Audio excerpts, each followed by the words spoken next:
The unexpected victory of Mercedes at the 2024 British Grand Prix has indeed baffled Red Bull's Christian Horner. Despite Mercedes W15 being considered the fourth fastest car this season, they managed to secure a win at Silverstone, a feat that has stirred discussions within the Formula One community. Red Bull's chief, Christian Horner, found himself scratching his head after the British Grand Prix, dubbing it a truly bizarre race. He acknowledged that Red Bull faced challenges at the British GP, with Mercedes capitalising on their opportunities.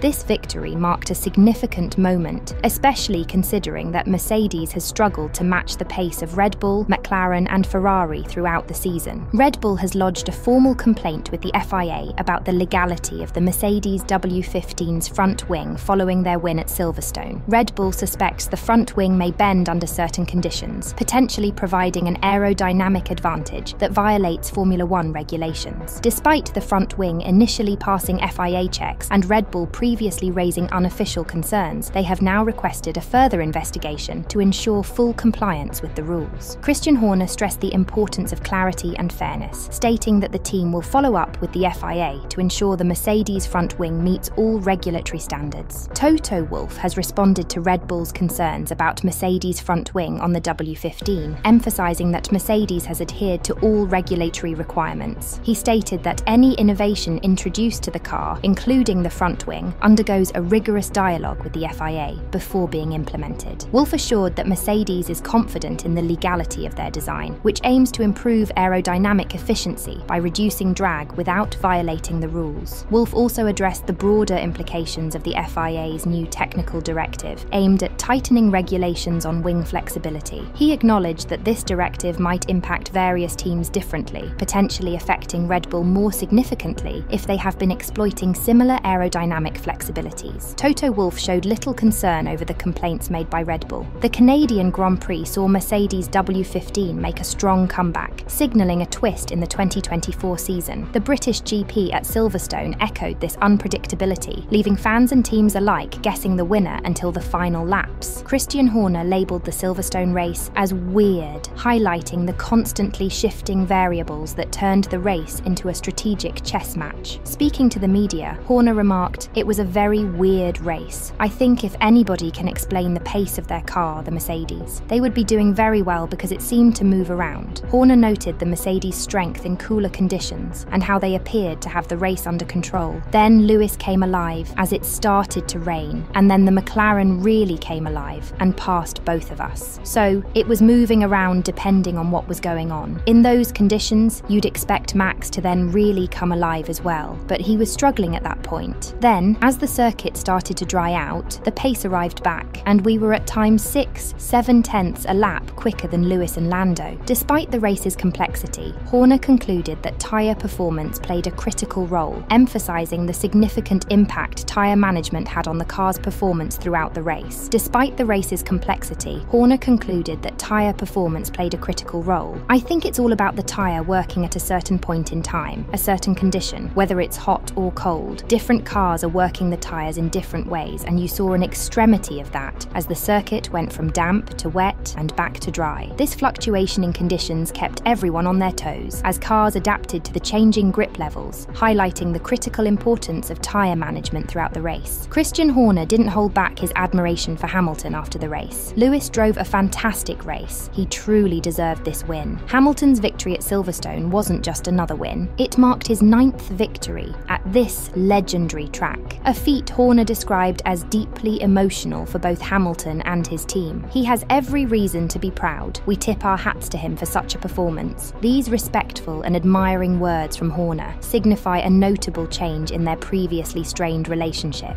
The 2021 season was notorious for the fierce rivalry between Hamilton and Horner, particularly after the notorious Silverstone incident where Hamilton's collision with Red Bull's Max Verstappen resulted in Verstappen being hospitalised. Back then, Horner had criticised Hamilton for a pretty amateurish mistake and was outspoken about the lenient punishment punishment given to the Mercedes driver. Yet, Horner's recent remarks show a shift towards a more conciliatory tone. This change highlights the evolving nature of sportsmanship in Formula One, where intense rivalry can eventually lead to mutual respect. The question on everyone's mind is whether Mercedes pose a significant threat to Red Bull's dominance in the latter half of the 2024 season. Horner acknowledges the challenge, stating, "Even if we are currently in front, there is still something that can be improved, and if the gap continues to close, small details can make the difference." Horner pointed out the impact of variable weather conditions on race outcomes. The mixed conditions at Silverstone, favouring Hamilton and the Mercedes team, exemplify how unpredictable elements can influence results. "The Mercedes has always been stronger in cooler conditions," Horner explained, noting Hamilton's ability to capitalise on the rain-affected race. The race left teams grappling with the challenging task of deciphering which strategies worked and which didn't, thanks to the erratic weather and varying grip levels that played havoc with the car's performance. Throughout the race, Hamilton, Max Verstappen and Lando Norris were neck and neck, their positions constantly shifting due to the changing weather, temperature fluctuations and diverse traction conditions that forced each driver to rethink their approach. Leaving Silverstone last season, the Red Bull lead over second-place Mercedes was 207 points, and what a difference a year has made given the world champions technically extended their lead of second-place Ferrari to 71 points. But Lando Norris and Oscar Piastri continued to close the gap, and the Papaya liveried team are now just 7 points behind the Maranello squad. Red Bull is feeling the pressure this year due to their second driver underperforming. Checo started the season well, but has endured a disastrous streak over the past 5 events. Sergio has scored just 15 points compared to Max's 101, with Red Bull trailing both Mercedes and McLaren in points accumulated since Miami. In 2023, Sergio completed 20 races, finishing outside the top 6 only 3 times. This season, however, Checo has missed a top 6 finish in 5 of the last 6 Grand Prix, impacting Red Bull's standing in the Constructors' Championship. Whilst for many the Drivers' Championship is the blue ribbon event, the team title for the employees brings far more benefits. With Red Bull only scoring the 3rd most points in the preceding 5 races, the questions to Christian Horner about Perez's performance and future are becoming more pointed. German publication now reports Perez is close to the edge of being ditched by Red Bull. Performance clauses in Checo's shiny new contract are not being met, and Red Bull are considering benchmark testing Perez by promoting Daniel Ricciardo alongside Verstappen in the very near future. Dr. Helmut Marko, who consults to the Red Bull organisation, has even suggested the switch could take place before the summer break as the pressure ramps up on Sergio Perez. 2024 F1 season began with Red Bull's RB20 dominating the tracks, showcasing the team's continued prowess from the previous years. Max Verstappen secured multiple wins, establishing Red Bull as the team to beat. However, Ferrari's SF24 quickly proved to be a formidable contender. Ferrari capitalised on Red Bull's reliability issues, securing victories in Australia with Carlos Sainz and in Monaco, where Charles Leclerc delivered a flawless performance. McLaren's resurgence was another major storyline of the season. The MCL38 consistently secured podium finishes. Norris clinched a significant win at the Miami Grand Prix, showcasing McLaren's improved pace and strategic acumen. This victory was a pivotal moment for the Mercedes, highlighting their capability to challenge the front runners. The event saw an unusual battle for the lead among 3 different teams, with Mercedes' Lewis Hamilton ultimately clinching victory in his W15. We would like to hear your thoughts. Do you believe Christian Horner's allegations that Mercedes is manipulating their front wing and exploiting FIA regulations to win races are justified? Let us know in the comments. Until next time, goodbye for now.